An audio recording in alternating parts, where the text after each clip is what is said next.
Jak and Daxter really kind of came out of a culmination of a series of brainstormings with a number of people trying to think about how we were going to make an action hero who was a little more accessible and in a world that was much bigger than you'd seen before. We wanted to focus on the speed, action, and insane intensity that you get from an arcade racer. We wanted to include the customization and personalization you get with a racing sim.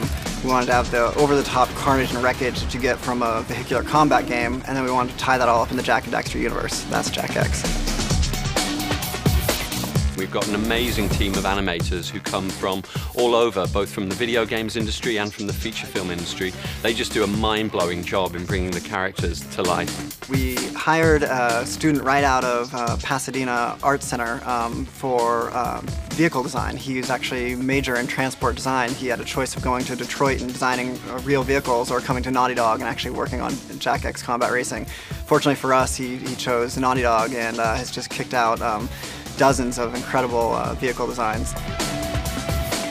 What makes Jak X so great is the variations of the tracks and the terrain. We have such incredibly interesting designs. Yasuhara did a lot of the track designs. So some of the locations in the game will be familiar to players of the other Jak games, but the other whole half of the game is in all new locations. Welcome, race fans, to another turbocharged season of high-stakes, high-speed racing. As the best racers of the world swap paint in their quest to claim the Crash City Grand Championship Trophy. For Jak X, we brought everybody back. Everybody that's ever been in the universe that seems to be characters that people wanted to see again. Susan Eisenberg is back as Ashlyn. What the hell did you do to us? And of course, Mark Irwin came back as Jak. We can do this. We can race. And we can beat Crew at his own game.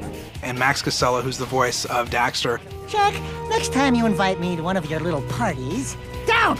He's my secret weapon, really. There's an old adage that says, you know, that if you have a scene that's sagging, have somebody run in with a gun. Well, in my case, whenever a scene's really bad, have Daxter get in to say something, because he always adds so much life to the scene. To me, as a game designer, audio is a really incredibly important thing. This game, we've worked with a couple of really awesome artists to create the soundtrack for the game. We have Queens of the Stone Age for the intro. It's really an amazing intro.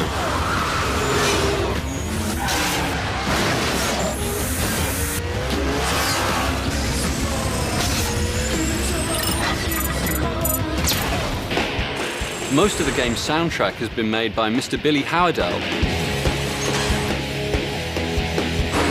His fans, of course, will know him from his work with A Perfect Circle. And he's crafted a whole variety of amazing tracks for us.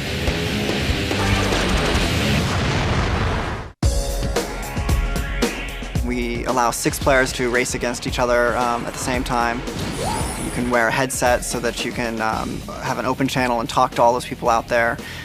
We have a lobby which is fully featured with clans and buddies. So, you know, we're really trying to make it a very rich online experience. But in addition to that, you have customization of every race. So everything from the wind parameters to the weapons used in the race, the number of track laps, the number of the time limits, the amount of collectibles. These things are all adjustable online with you and your friends. We've gone to great pains to give online players all the tools that we know that they need and love to be able to make their online community experience really great. We've created buddy lists so that you can browse lists of players that you've played against recently and add them to a list of friends. And then when you come online, you can very quickly and easily see which of your buddies are online. We also have clans, which of course a bit like clubs or racing teams that the players can form and invite each other to join.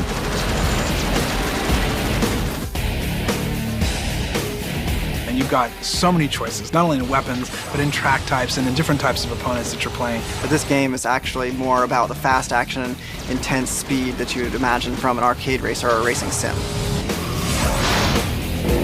I'm really pleased with the reception we've got because people have been saying that while they've seen this style of play in one game before, that style of play in another game, they've never really seen it all together in one game like this. When the going gets tough, Jak will get us out of it. We're just gonna have to win the whole thing.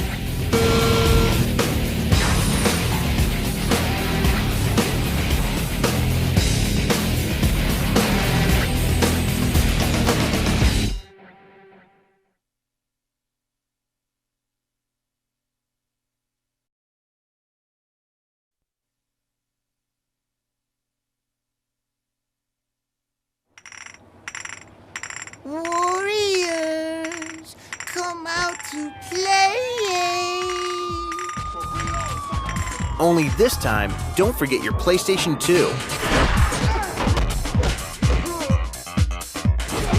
The mad geniuses at Rockstar have transformed the cult classic film The Warriors into yet another genre-defining game. We love The Warriors. I mean, it's one of our favorite films, and we're also huge fans of the brawler genre. So we've decided to take the fighting genre and put it into a living New York City. The film, which came out in 1979, based on a novel by Saul Urich and directed by Walter Hill, has a storyline tailor-made for a beat-em-up game. The Warriors is a film about a gang from Coney Island who go to a gang meeting in the Bronx. And at this gang meeting, Cyrus, the leader of the Riffs, is assassinated, and the Warriors are blamed for the killing. The Warriors have to get back to Coney Island while the cops are after them and other gangs. We've taken that movie and turned it into a complete interactive experience. To make that experience as full and realistic as possible, Rockstar went the extra mile to get New York City circa '79 just right.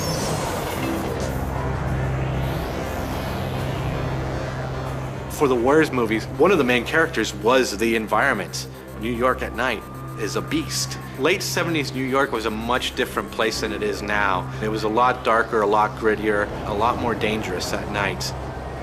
So we did a lot of research for the environments, but also the street furniture, the garbage, the dilapidated buildings, and I think we represent that sense very well in our game. During the course of the game, you'll spend a lot of time on the Warriors' home turf, Coney Island. During our research, we did a lot of work with the residents of Coney Island, actually, to make sure that we were as accurate as we could be to represent Coney Island from 1979. So, for instance, we worked with the unofficial mayor of Coney Island, Dick Zigan, who runs the Coney Island Museum. New York City was a very different place then from what it is now. You know, the movie reflects an artistic view of a reality that was happening in 1979. But, you know, since that time, a lot has changed. So, for instance, this is the only building in Coney Island that's trashed out, windows broken, covered with graffiti. In 1979, half the neighborhood looked like this. New York City went bankrupt in the mid-70s. The subways were covered by graffiti. New York was a crazy place to be in. This crazy city is fleshed out in much broader scope. The game makers have included most of the movie scenes and setups while adding tons of new content.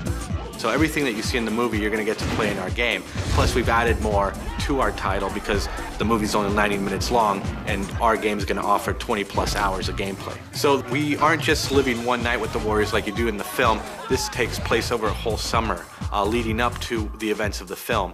Another thing we do is we have flashback missions, which get unlocked as you play the game. And the flashback missions actually tell you the story of how the Warriors are formed. Stories are nice, but let's not forget that there's a game to play and some major brawling to be done.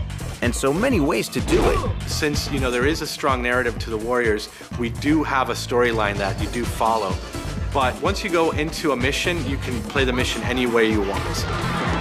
At the heart of this game, it's a brawler, it's a fighting game. We wanted to make it very easy, very accessible to people, but also deep enough to have fighting fans feel like this is a full-fledged fighting game. Another thing we think is really cool about the game is the rage mode. The more style points you get, the more combos you throw, the faster your rage bar fills. Once your rage bar is filled and you activate rage mode, you become invincible and you actually get a whole new set of combat moves, which allow you to clear more space or do instant kills. The other thing that's unique is that it's not just you running down the street by yourself. You are running with a gang, so you have gang commands. You actually can tell your warriors to do things for you, whether it's go beat up this guy or, hey, let's go steal stuff in this store. In combining the cult film classic with intense interactive gameplay, The Warriors promises something for everyone. We have taken the brawler genre and really evolved it to the next level. I think we're delivering something that is completely fresh. We aren't making just another left-to-right beat-em-up game. It's like we are making the world of the Warriors, and that was just really cool to be a part of. Can you dig it?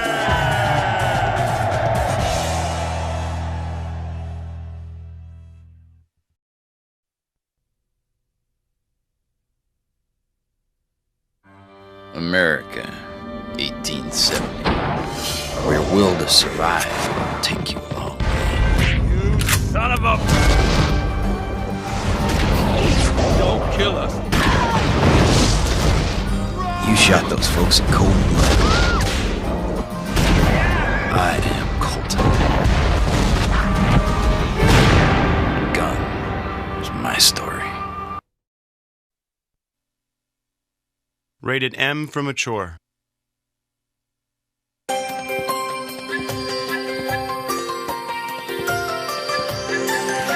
TCNY City Guide welcomes you to the Big Apple, the most exciting place on the planet. Fine dining, famous landmarks, getting around. New York, the city that never sleeps. In tonight's episode, we explore the nightlife. The hustle and bustle of this great city doesn't stop just because the sun goes down. Hi, what can I do you for? Give me all your money. New York Police!